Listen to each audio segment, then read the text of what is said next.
SBI clerk pre exam syllabus क्या रहने वाले हैं, हमें इसमें क्या स्ट्रेटजी अपनानी है, हमें इसमें क्या टाइम देना है दोस्तों। क्योंकि ये बात सिलेबस की कर रहे हैं, क्योंकि बिगिनर एस्पिरेंट, न्यू एस्पिरेंट दोस्तों, वे सभी बिगिनर एस्पिरेंट दोस्तों, वे सभी न्यू कैंडिडेट जो 2025 में एसबीआई क्लर्क को टारगेट करके इस एग्जाम की तैयारी कर रहे हैं, उन्हें ये बातें अच्छे से पता होनी चाहिए कि इसके सिलेबस क्या होते हैं, हमें इसमें क्या स्ट्रेटजी अपनानी है और हमें इसमें क्या टाइम देना है दोस्तों। क्योंकि बिगिनर एस्पिरेंट पहली बार जाएंगे देने के लिए, और इस वर्ष 2025 में अगर वे एसबीआई क्लर्क को टारगेट करते हैं तो उन्हें ये बातें अच्छे से पता होनी चाहिए कि इसके सिलेबस क्या है। क्योंकि दोस्तों बहुत से एस्पिरेंट इस एग्जाम को टारगेट करते हैं और प्री एग्जाम में ही बाहर हो जाते हैं। अगर आप सीरियसली इस एग्जाम को टारगेट करते हैं दोस्तों, तो आपको इसमें क्या स्ट्रेटजी अपनानी है और क्या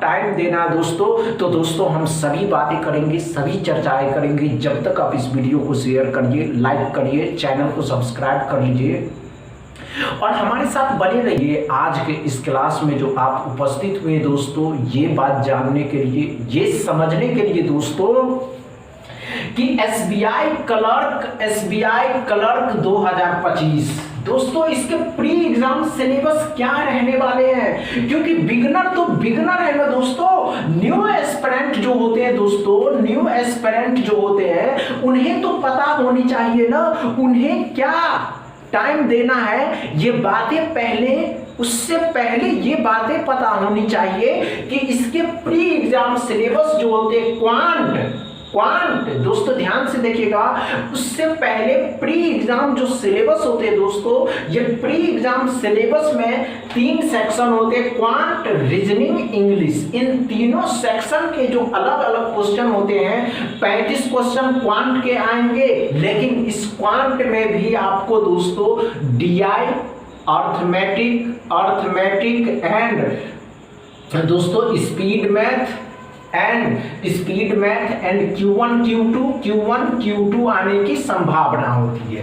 ये बातें समझ में आ गए दोस्तों। Q1 Q2 कभी कभी किसी एग्जाम में आ जाते हैं दोस्तों, नहीं तो अक्सर ये 3 से ही सवाल बनते हैं, डीआई, अर्थमेटिक और स्पीड मैथ से। दोस्तों अच्छे से समझिए, रीजनिंग में आपको पजल तो आएंगे ही, पजल दोस्तों, ये 5180 वैकेंसीज आपको बिग अपॉर्चुनिटी दे करके जा रहे हैं। समझ में आ रहे दोस्तों, और अच्छे से समझते हैं दोस्तों। ये इंग्लिश जो है हमको प्री एग्जाम क्वालिफाई करना, अगर हम प्री एग्जाम क्वालिफाई कर लेते हैं तो हम दोस्तों अच्छे से मेंस एग्जाम की तैयारी करके इस एग्जाम को क्रैक कर सकते हैं। समझ में आ गए दोस्तों।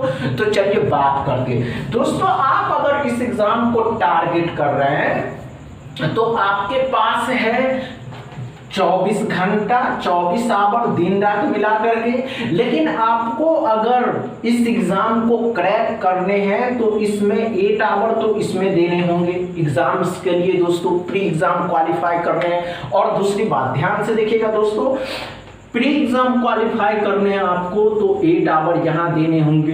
दूसरी बात ये भी दोस्तों कि अब 8 आवर में हमें क्वांट में कितना टाइम देना है, रीजनिंग में कितना टाइम देना है और इंग्लिश में कितना टाइम देना है। दोस्तों अगर आप क्वांट की स्टडी करते हैं तो क्वांट में आपको डीआई एंड स्पीड मैथ पे अधिक टाइम देना है। क्योंकि दोस्तों डीआई अगर आप 3 सॉल्व करते हैं तो 15 नंबर मिलेंगे और स्पीड मैथ से कुछ 8, 9, 10 नंबर आ जाएंगे, तो अच्छा खासा आपको इसमें नंबर मिल जाएंगे। समझ में आ गए दोस्तों, अच्छे से समझते चलिएगा दोस्तों।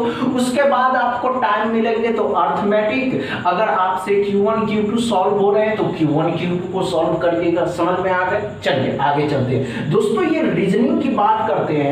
रीजनिंग में पजल आपको सॉल्व करना है दोस्तों, पजल ही आपको बेड़ा पार लगाएगा। आप समझ नहीं रहे होंगे दोस्तों, पजल ही आपको सिलेक्शन दिलाएंगे। समझ रहे हैं, आगे चलिए दोस्तों। इंग्लिश भी बहुत अधिक है। इंग्लिश आपको फेल क्यों करता है जानते हैं आप?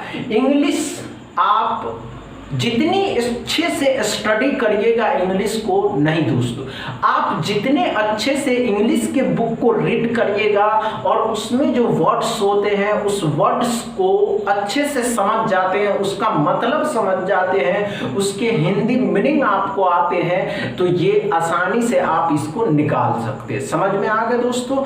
आपको दिन में 2 आवर या 3 आवर दोस्तों पजल रीजनिंग बहुत बच्चे को समझ में नहीं आता है, और इसमें तो आप डिवाइड कर लीजिए दोस्तों। मान के चलिए आइए जी, ध्यान दीजिए, 3 आवर यहाँ भी देना है और 3 आवर यहाँ भी देना है दोस्तों। समझ में आ गए? और 2 आवर इंग्लिश पढ़ने, ये बातें समझ में आ गई, अच्छे से समझ में आ गए, डाउट क्लियर है, अब तो कोई प्रॉब्लम नहीं है दोस्तों। इस स्ट्रेटजी को अपनाइए, इसके सिलेबस क्या है ये भी बातें आपको समझ में आ गए, कितना देर पढ़ना है ये भी बातें आपको समझ में आ गए। अगर समझ में आ गए हो दोस्तों तो वीडियो को शेयर कर दीजिएगा, लाइक कर लीजिएगा, चैनल को सब्सक्राइब कर लीजिएगा। थैंक यू दोस्तों।